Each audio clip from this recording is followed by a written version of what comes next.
Taksi ilə bağlı biraz müraciətim olacaq. Bəlkə də bizim bu videolar digər saytlarda paylaşaraq gedib lazım olan müvafiq orqanlara çatacaq. Yəni qardaş, vay aynə gəldin, bu boyda islahat eləyəcəyik, belə eləyəcəyik, sürücülərdən başladınız. Tamam. Elədiniz, ələkdən keçənlər keçdi, qalanlar qaldı. Məlum məsələdir də, nə deyirik. İndi bu boyda deyək ki, proseslərdən keçdik. Sertifikata qədər, imtahana qədər. Əla, gözəl, bəyənilsin. Bəs yaxşı, bu qiymətlə bağlı haçan bir islahatlar aparacaqsınız?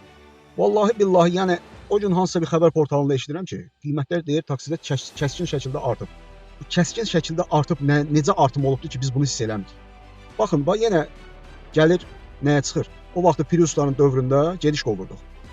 Günə 20-25 gediş etməlisən ki, həftənin axırı müəyyən vəsaiti ala biləsən, qazana biləsən.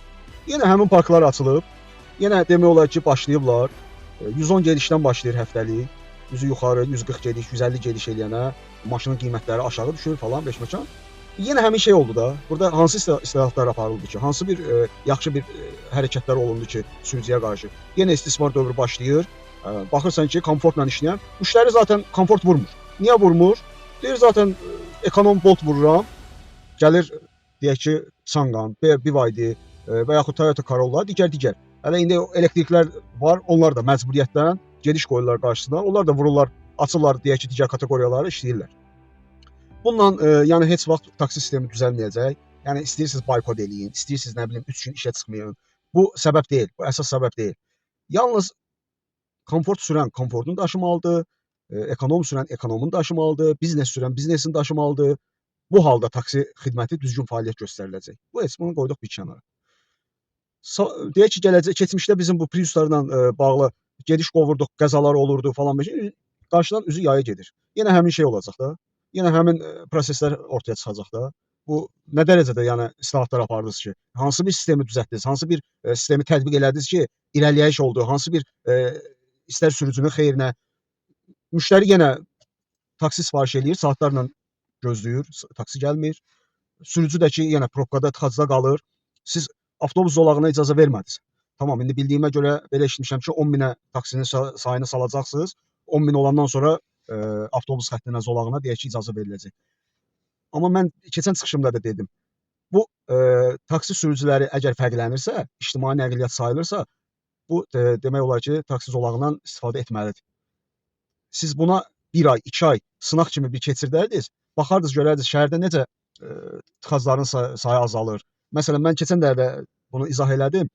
Sumqayıtdan Bakıya gəlmək istəyən 4 maşınını deyək ki, Sumqayıtda qoyub 4 nəfər öz aralarında taksi qiymətinin, necə deyirlər, bölüb qiymətini 4 nəfərə bölüb Bakıya gəlməyi bu 4 dənə maşının Sumqayıtda dayanmağı deməkdir.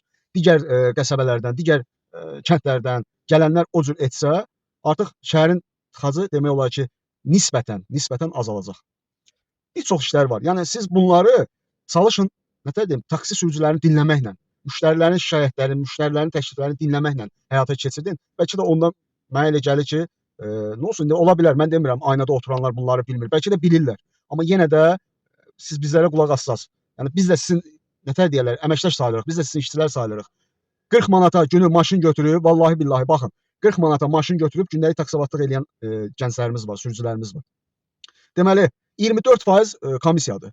Komissiyanın, deyək ki, yerini doldurursan, yanacağın qurtarır. Yanacağı vurursan, yenə komissiyanın sənin gəlir düşür mənfiyə, minusa. Bu adam nə ilə çatdırıb verməlidir? Bu adam necə verməlidir? 40 manat o, deyək ki, 100 manat işləsən, ən yaxşı halda səhər 8-dən axşam saat 10-a qədər 100-120 manat işləsən, 24 manat sənin gedir komissiya, Boltun komissiyası, digər, indi o birisilər bildiyimə görə 20, 19, 22 falan dəyişirlər. Yəni stabil deyil. 20 manat sənin yanacağın, ən yaxşı halda 20 manat yanacağın, 40 manat sahibkarın gündəlik arendası, sənin bir 10 manat yemək harda yesən 5 manat, 6 manatdır, yanında bir çayı, turşusu falan gəlir 10 manat çıxır. Hələ bu deyək ki, siqaret çəkməyənlərə aiddir. Bunun yay gəlir suyu var, o su var, bu su var. Sürücü evə də nə aparmalıdır?